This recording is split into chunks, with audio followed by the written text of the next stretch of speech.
Master Ethelmund? What is the meaning of... I see. You are him then. Yes, Master, I am Hagen. The council assigned me to learn from you so that... So that when I die, someone remembers. Refrain from looking at me that way, boy. That is the long and the short of it. It is the duty of the Order of Peremore to learn, to understand, and to remember.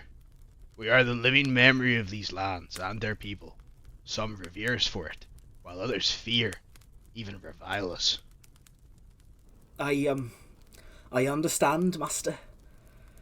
Not yet, but you will. You've been sent to me, no doubt, because you have an aptitude for the lore of men, for their history, for their ways and habits, and for their very nature. The students of men are not given the same grandeur as those who guard the secrets of Ravenscraft, nor those who sound out sorcery. But it is we, boy, who truly understand the ways of men more than any other. Through us, the stories of the past are recalled, and much that would be lost is saved. As you say, Master Ethelmund.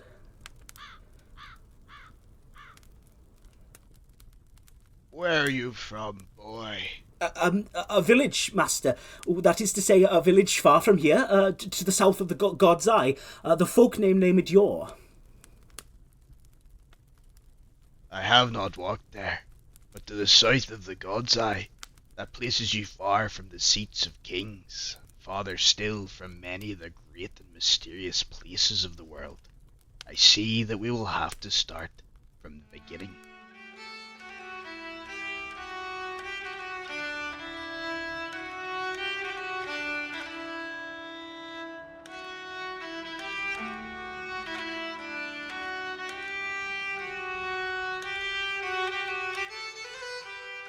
Tell me, boy, what knowledge do you have concerning the myriad realms of the North?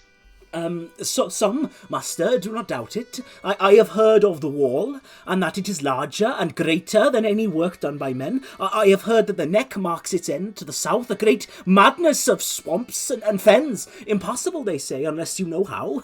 I have heard that the north is cold and vast, and... I am glad at least that you have a notion of such things, boy, but I would not ask you to tell me of a king's court only for you to describe the furniture. There are other things which I have heard. I have heard tell of the Wolf King and his army. I know something of men from the sea, men of iron plundering the coasts, strange folk of the swamp said to be one part man and another taken from the elder races. I have heard tell of kings who can change their skin, that some are as giants and that others have the custom to wear a man's skin like an animal hide. I have even heard tell of creatures made of ice that walk in the night, that they bring it when they come.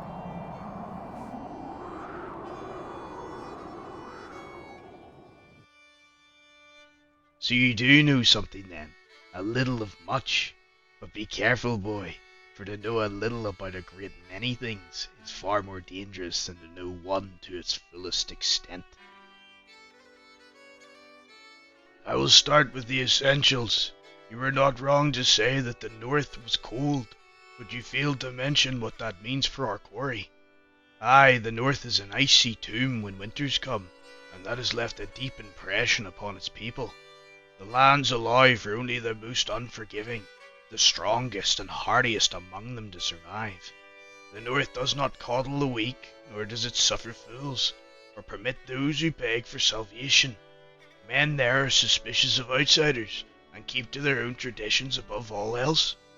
Lords and kings who do not respect the cold wastes, the bitter winds and the piling snows are sent out into the cold by their own people to freeze. Death is simply a part of life in the North. Kill or be killed, eat or be eaten, survive or die. That is truly what rules the North. And so the greatest of the kings name themselves not kings of the North, but the kings of winter. Ah, are they such a dreadful folk then? They are men, no more or less dreadful than any other, though no doubt their environment has carved them out of different timber. Do not think the Northmen without their virtues, boy, for a Northman may be a staunch foe, but he is a stauncher friend still. They are loyal, fiercely so, and consider guest rights sacred beyond any breach. If they are so unforgiving, it is because they value their laws and traditions so highly, and there's no such paltry thing in this world.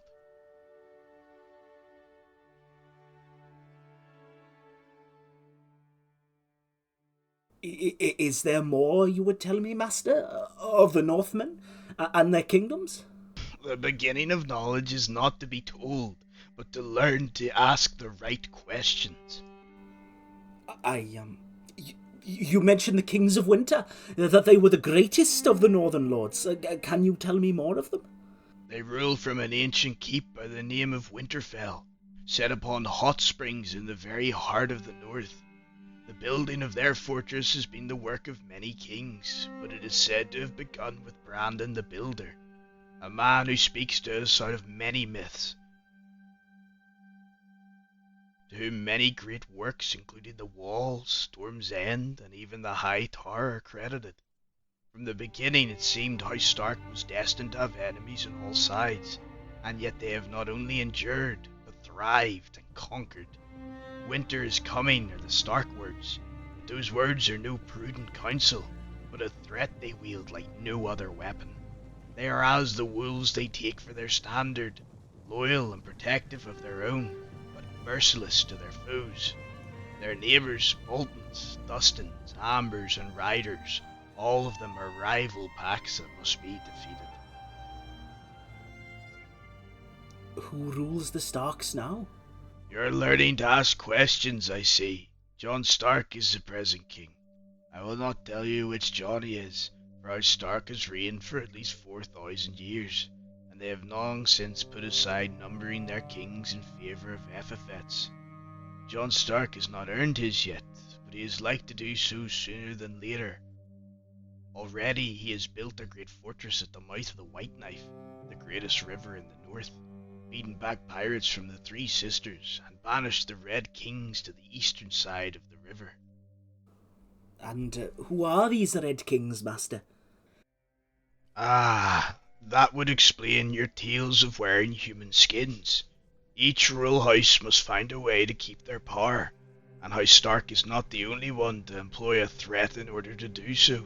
The Red Kings have a reputation of dread, even amongst the Northmen, for their kings have traditionally had a taste for great displays of cruelty. They take the flayed man himself for their standard, and have made their enemies into living sculptures of self-same. They sound more like monsters than men. Perhaps, perhaps not. Either way, boy, you should not let them trouble your sleep. Even were they not over 1,000 leagues away, the days of the Red King seem surely numbered. What makes you say that, Master? Have you not been listening, boy? The White Knife was the hard shoulder to the kingdom for centuries, but it is broken. The current Red King, he is known as Rhaegar the Huntsman, only resist King Jon Stark through skill, cunning, and deception, but unless he can make common cause with other kingdoms, he is destined to fail. Mayhaps I shall travel to meet him before his winter comes, for the words of the last Red Kings are worthy of remembrance.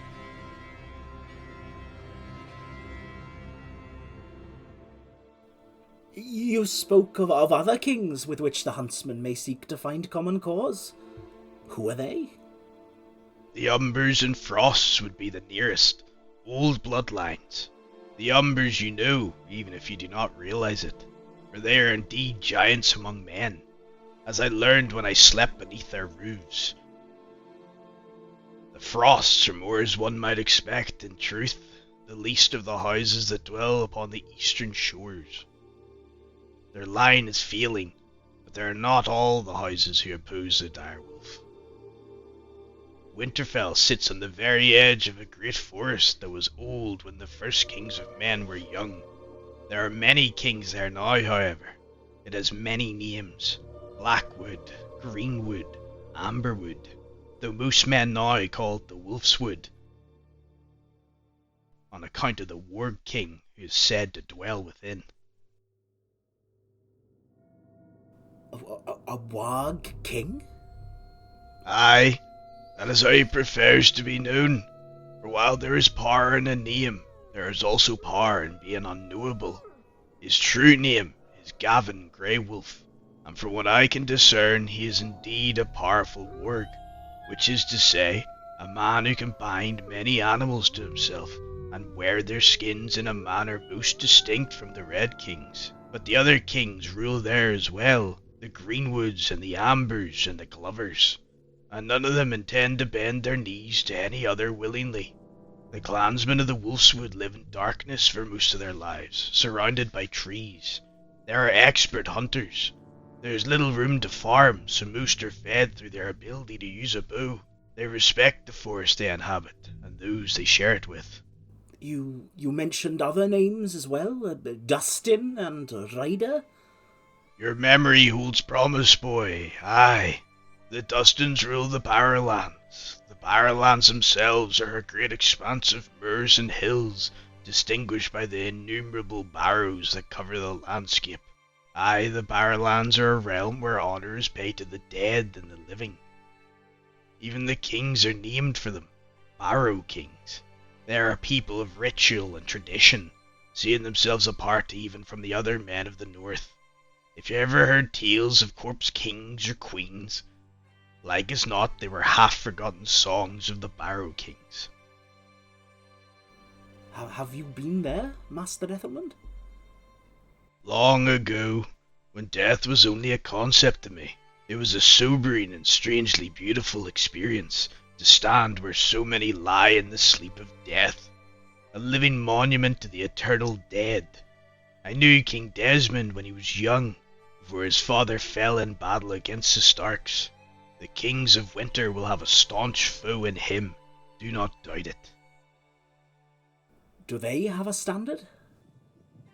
Aye, 2 bronze long axes beneath a blackened crown. They claim descent from the first king of men who led his people to Westeros. Is that so? The first king? So they would have it. But tread carefully, boy, for as you will hear in future recitations, they are not alone in making such a claim. You spoke of the Riders. Not a question, in truth, but I will follow it regardless. The Riders are the Maesters of the Rills, kings where hills and moors give way to river valleys and myriad streams and brooks. The finest horses in the north are bred upon the Rills, and many a Barrow King too has ridden to battle upon those steeds. Many times children learn how to ride as early as 5 years of age upon the Rills. Any who can't ride, refuse or unable, are looked down upon, whether a lowly blacksmith or the king himself. Kings in the past have up and disappeared after getting too old, unable to ride their horses any longer. It is a great shame for them, but they take great pride in who they are while they're healthy and strong enough to show it. I see, Master. And do they dwell near the swamps I spoke of? Near enough. To the south of the Barrowlands lies Moat Cailin, a queer keep that is like any in the world we walk. But beyond is the realm of the Marsh Kings and the Crannogmen, of whom I believe you spoke when you told of men who were unlike others. The men of the Neck are often feared by outsiders, for they are small and strange. For it is said that in elder days they interbred with the children of the forest, whilst other men dwelt only apart from them.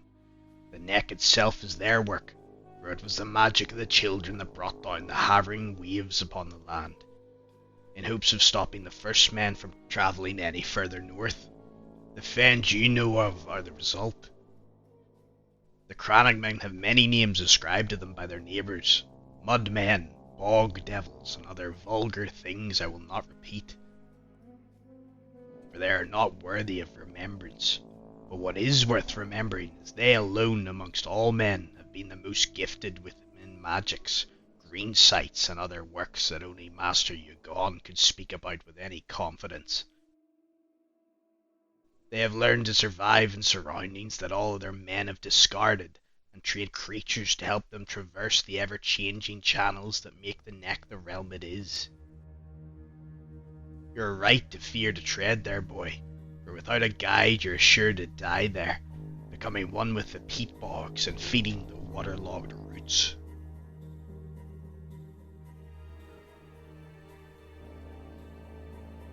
I think I've heard enough about them, Master. It is for me to decide that, boy, but for now I will spare you. You should have asked who rules there, however, but it comes to it that I cannot answer you. The Marsh Kings are near impossible to find, unless they wish it, and often even their names are secrets closely guarded. But do not doubt that he knows much and more of anyone who crosses into his domain, even if we do not know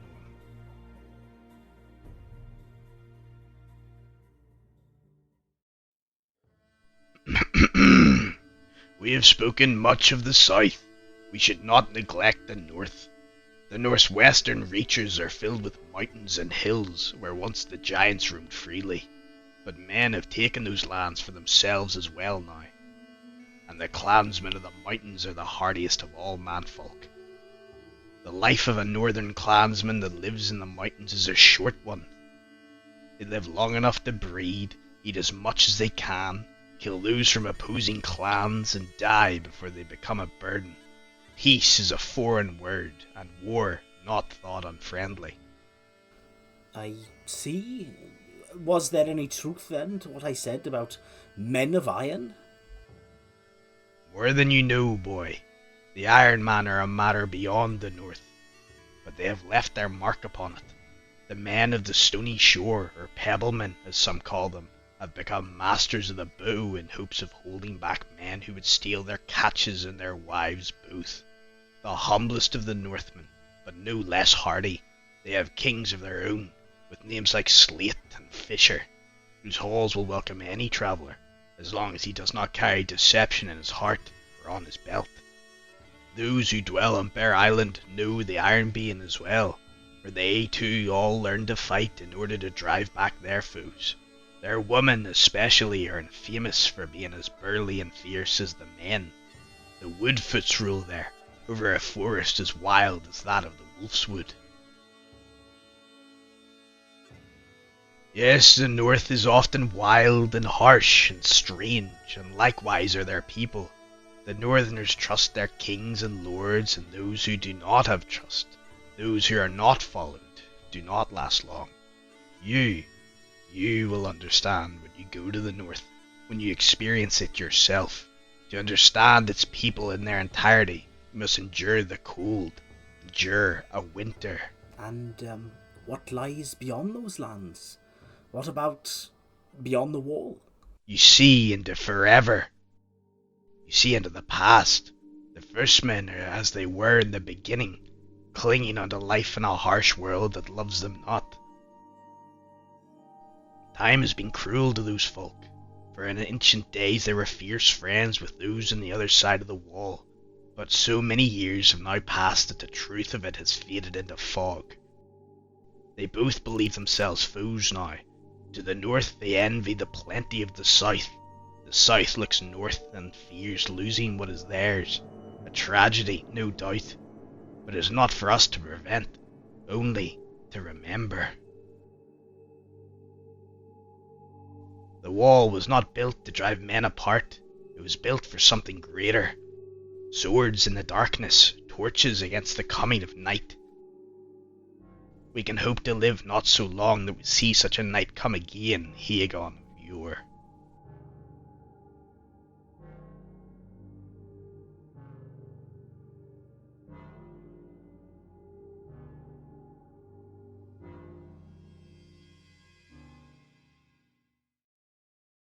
That is enough now.